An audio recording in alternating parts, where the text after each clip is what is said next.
El Alami, président de la Chambre des représentants du Royaume du Maroc, honorable Sidi Mohamed Ould El Rachid, président de la Chambre des conseillers du Royaume du Maroc, Son Excellence, Messieurs les ministres des Affaires étrangères, de la coopération et des Marocains de l'étranger, chers collègues, présidents des parlements et de la façade atlantique et des autres pays présents ici, c'est avec un sentiment d'humilité et une profonde gratitude que j'ai aussi accepté l'invitation fraternelle qui m'a été adressée par mon homologue Rachid El Alami, président de la Chambre des représentants du Royaume du Maroc, pour prendre part à la réunion des présidents des pays africains atlantiques. Je voudrais, avant de poursuivre mon propos, transmettre chaleureusement les salutations de Son Excellence, Monsieur Tshisekedi Tshilombo, président de la République démocratique du Congo, à Sa Majesté Mohamed VI, le roi du Maroc, le souverain du Maroc, et au peuple ami du Maroc. Je voudrais vous dire sans flatterie, chers collègues, président de Chambre des représentants, que vous êtes un modèle et vous nous donnez la voie à suivre pour que les autres États africains puissent prendre la décision de démarrer et d'arrêter la guerre. Quand on avait créé l'OTAN à l'époque de guerre, c'était le pays du Nord. Aujourd'hui, nous parlons de la façade atlantique des États africains.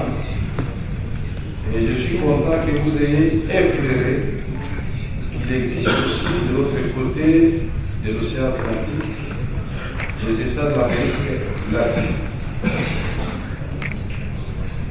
On ne peut pas aujourd'hui, et vous l'avez dit, estimer comme si nous nous attachons à des projets structurants, combien cette zone de l'Atlantique va devenir le centre du monde. Aujourd'hui, je le dis sans embâche, l'Afrique, c'est la nouvelle destination. L'Afrique doit alors prendre conscience d'aimer l'Afrique, d'échanger avec l'Afrique, et se concerter avec l'Afrique.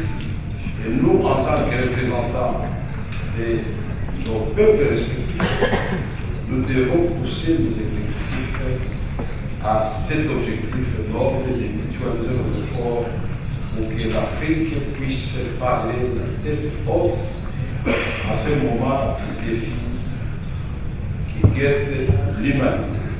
Sinon, nous allons encore une fois rater les rendez-vous avec l'histoire. Et nous ne conduirons pas nos peuples rendez-vous avec l'espérance. Vous avez évoqué les ressources naturelles innombrables. Je voudrais vous dire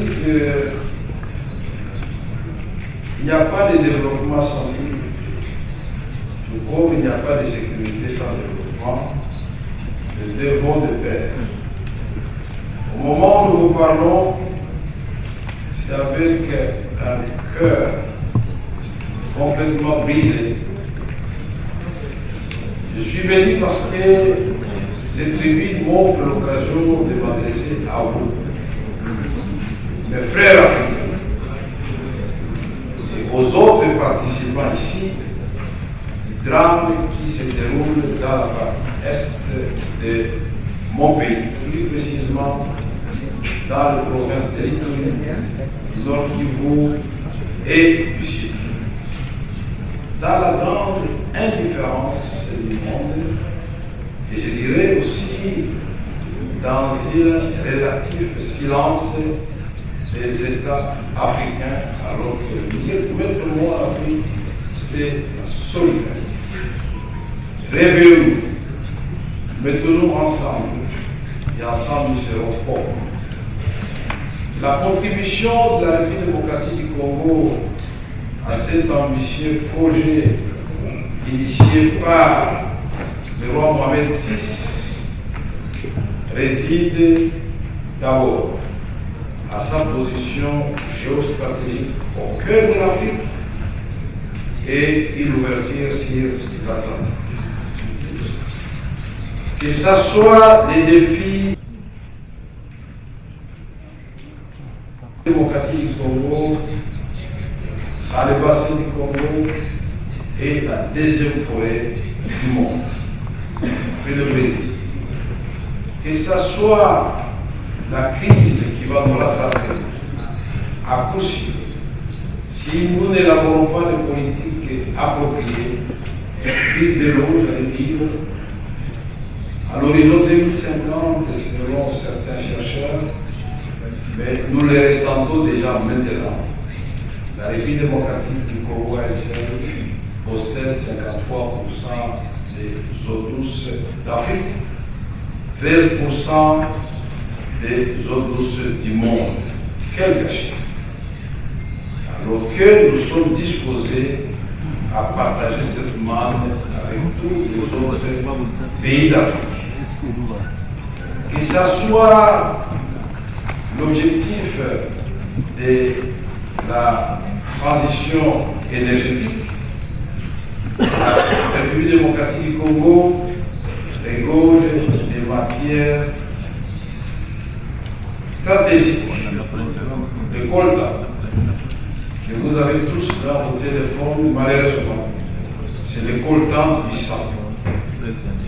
Parce que quand vous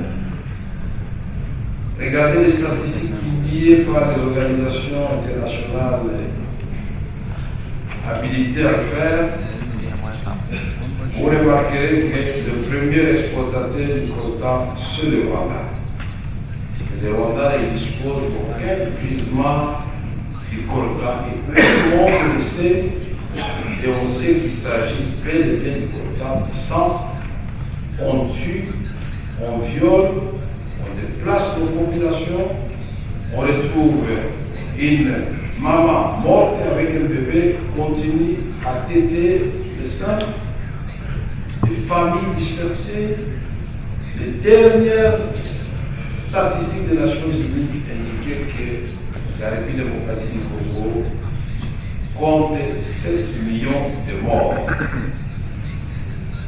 Quelqu'un avait parlé de la malédiction des matières premières, mais je ne suis pas de son avis, c'était George Soros. La malédiction nous rattrape quand nous n'avons pas de vision pour des matières premières dont nous disposons. Aujourd'hui, je ne parle pas du cuivre, je ne parle pas du cobalt, je ne parle pas tous les tableaux de minerais, mais je peux vous citer germanium, tout ceci, c'est arrivé. Mais ce n'est rien si nous n'y mettons pas l'intelligence et des stratégies appropriées pour transformer ces ressources naturelles en bien pour répondre aux besoins de nos populations africaines. Aujourd'hui, la République démocratique du Congo compte 80 millions de terres arables. Certains d'entre vous vont voir que nous sommes en train de rêver. Plus 40 millions de terres irrigables,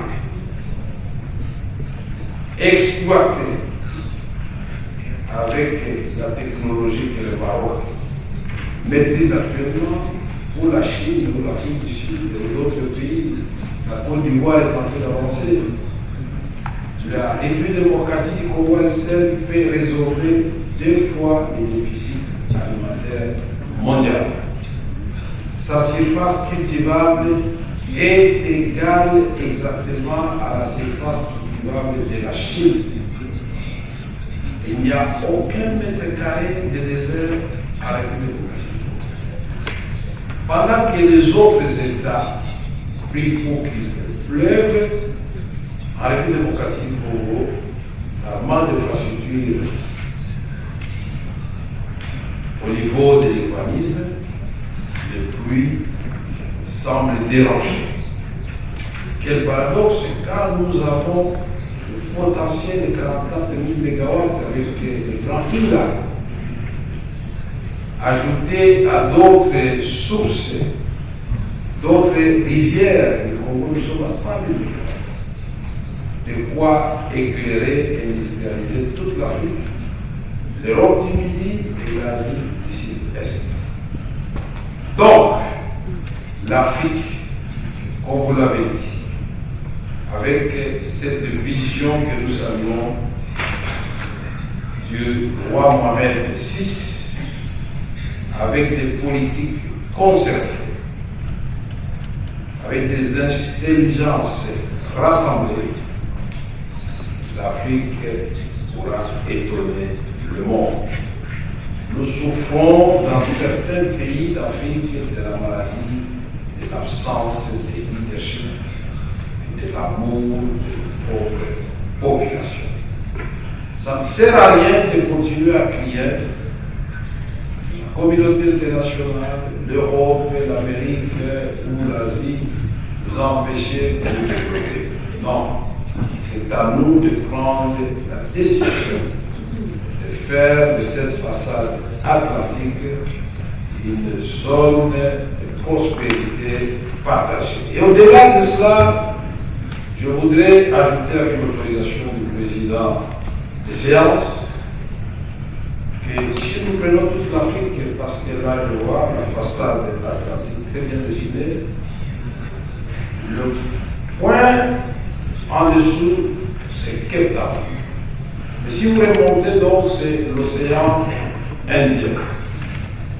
Et si vous coupez aussi, nous avons la mer Méditerranée. L'Afrique, c'est une île. L'Afrique peut, grâce aux constructions des routes, des rails, des ports, des aéroports, devenir très rapidement un continent développé. Je suis venu ici et j'étais convaincu que j'allais être surpris puisque je suivais à la télévision, à travers les médias, les exploits du roi Mohamed VI qui a su rendre le désert fertile, qui a éclairé son pays et qui a été compté parmi les pays verts. Honorable Président des Chambres, Excellences, Messieurs les ministres, je vous remercie de m'avoir donné ce petit temps de parole et je formule pour terminer une demande de mon pays. La solidarité, rien que la solidarité. Nous avons suivi des condamnations de partout, mais aucune sanction contre les assaillants, les agresseurs de mon pays, comme si la vie des Congolais ne valait pas la vie des Ukrainiens. Réveillons-nous, chers Africains, et nous félicitons les organisateurs des présentes assises. Je m'excuse, et je suis d'accord avec le président de l'Assemblée du Bénin. Nous devons penser à d'autres pays d'Afrique qui n'ont pas d'accès sur l'océan, que ce soit l'océan Atlantique ou l'océan Indien ou la mer Méditerranée. Je vous remercie.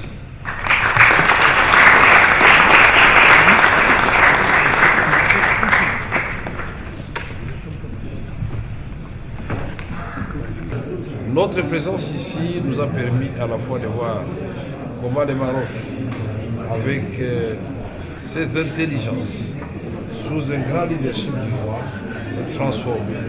Alors que vous avez une grande partie des déserts, mais vous comptez aujourd'hui parmi les pays ou les royaumes verts du monde.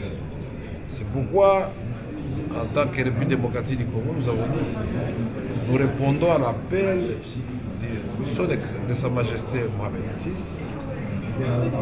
pas en venant demander, mais en donnant. En disant nous avons des ressources naturelles innombrables qui peuvent à la fois servir les populations congolaises grâce au transfert des connaissances des Marocains et d'autres pays qui sont suffisamment avancés comme l'Afrique du Sud ou la Côte d'Ivoire. Le Maroc, d'abord, c'est un pays leader, un royaume leader, qui a toujours prôné la paix.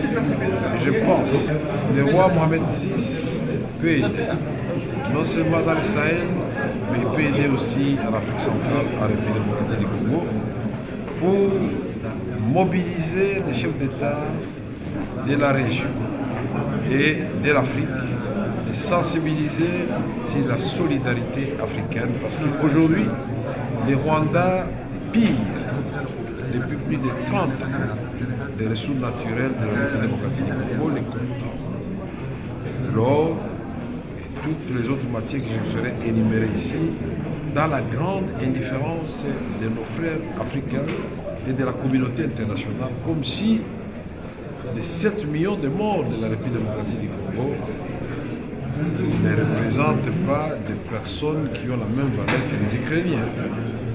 L'Afrique doit parler pour l'Afrique.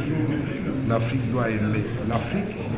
Et la République démocratique du Congo n'a jamais fermé ses frontières à qui que ce soit qui respecte son intégrité territoriale, sa souveraineté et les lois de la République démocratique du Congo. Ça signifie que dans le passé, nous avons vu la France et l'Allemagne se faire la guerre. Aujourd'hui, ils sont devenus un couple franco-allemand.